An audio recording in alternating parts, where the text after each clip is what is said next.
Saviez-vous que 70% des Français prennent un apéro au moins une fois par semaine? Mais l'apéro, c'est bien plus qu'un verre entre amis ou avec des personnes de votre famille. C'est une véritable institution culturelle en France. Dans cette vidéo, je vais vous dévoiler les secrets de l'apéritif à la française.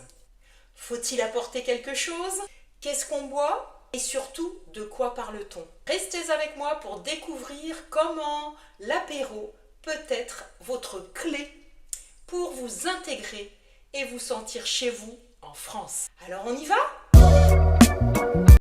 C'est quoi en fait l'apéro? C'est une tradition française que vous devez absolument comprendre si vous voulez vraiment vous immerger dans la culture locale. L'apéritif ou apéro, c'est un moment pour boire un verre entre amis avec des membres de votre famille, souvent avant le repas principal. L'apéro remonte à l'Antiquité. Les Romains prenaient déjà des boissons avant les repas pour stimuler leur appétit. Mais c'est surtout au XIXe siècle que l'apéro prend son envol en France avec l'apparition de boissons emblématiques comme l'absinthe ou le vermouth. L'apéro peut sembler un peu vieillot, un truc qu'on voit dans les films. Eh bien, détrompez-vous. Aujourd'hui, l'apéro est très courant en France. L'apéro, c'est synonyme de fête, de célébration. Vous réussissez un examen, oh, on va prendre l'apéro pour fêter ça. Vous avez obtenu votre permis de conduire, oh, on va prendre l'apéro pour fêter ça. C'est votre anniversaire, on prend l'apéro. On prend l'apéro pour fêter le début des vacances. Vous n'avez pas vu un ami depuis longtemps? Il arrive, on prend l'apéro pour fêter nos retrouvailles. À la maison, nous avons, comme beaucoup de Français, un rituel du vendredi soir. Ce rituel consiste à prendre l'apéro. C'est un moment que nous ne raterions pour rien au monde. Nous sommes la semaine dispersés. Mon mari travaille à des kilomètres d'ici. Je suis seule à la maison, ma fille est étudiante à Rennes. Et le vendredi soir, c'est le moment où tout le monde se retrouve à la maison. Et pour fêter ces retrouvailles, nous nous réunissons autour d'un apéro. C'est un moment privilégié pour échanger sur notre semaine et renouer les liens. Moyen de fêter la fin de la semaine et le début du week-end qui s'annonce. Vous l'aurez compris, tout est prétexte pour faire un apéro en France. Tout comme le happy hour aux États-Unis, l'apéro est un moment privilégié pour se détendre et socialiser. Dans notre monde hyper connecté, prendre le temps de se déconnecter, de se retrouver autour d'un verre est devenu un luxe précieux. C'est l'occasion de ralentir, de se connecter vraiment avec les autres. C'est aussi un moment pour partager des rires, des histoires et passer du bon temps ensemble. L'apéro, c'est ce moment qui brise les barrières. C'est un moyen de créer des souvenirs, de se rapprocher.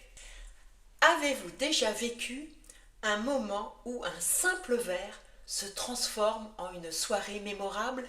Partagez vos expériences dans les commentaires avec la communauté. Si vous voulez être sûr de ne rien oublier lors de vos prochains apéros en France, j'ai créé spécialement pour vous une checklist Mes premiers apéros en France avec des phrases utiles et des conseils pour faire de vos apéros en France une réussite. Alors, n'oubliez pas de le télécharger, le lien est dans la description.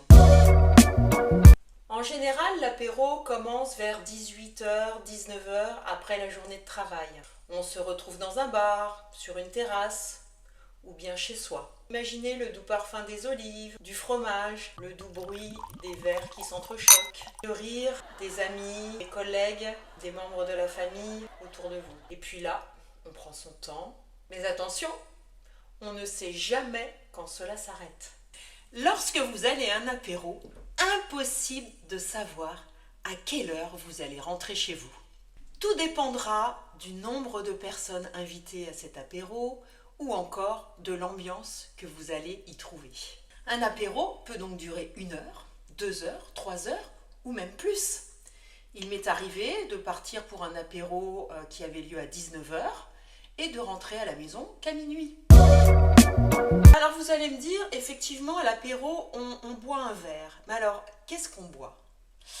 Alors là c'est très varié.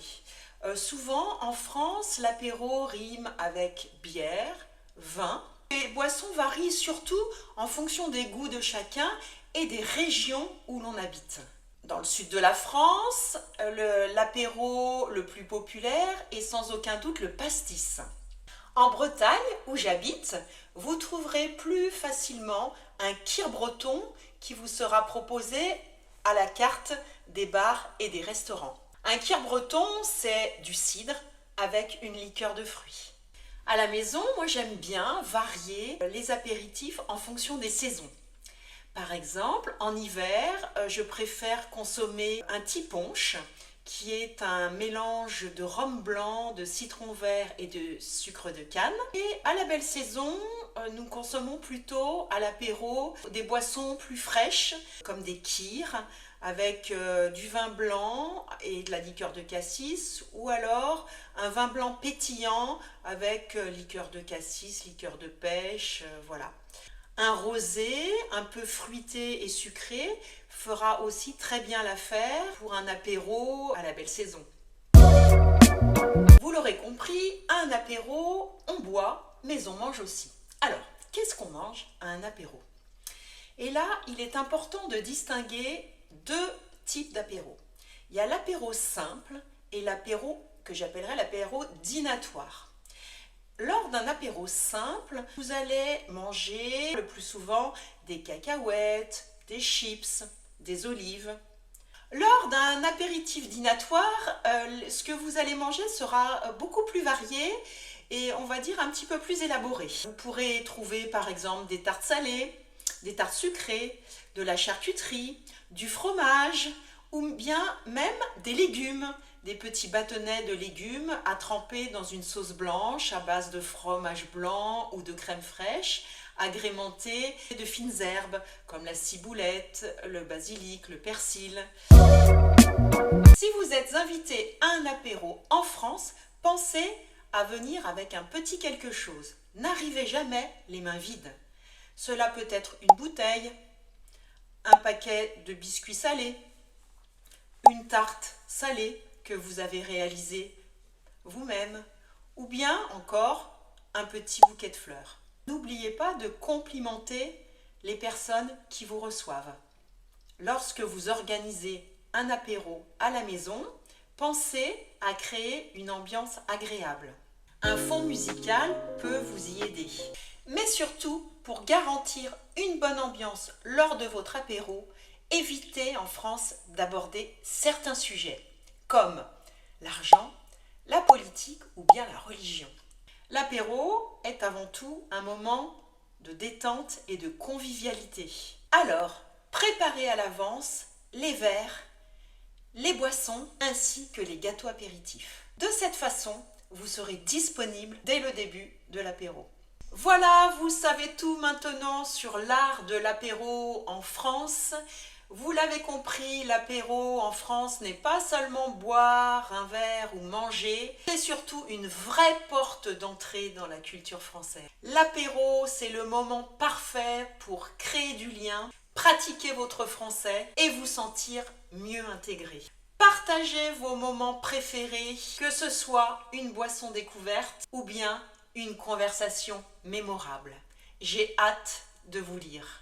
Et ne partez pas sans télécharger votre checklist pour réussir vos premiers apéros en France. Le lien est dans la description. Et je vous dis à très bientôt pour de prochaines vidéos sur cette chaîne.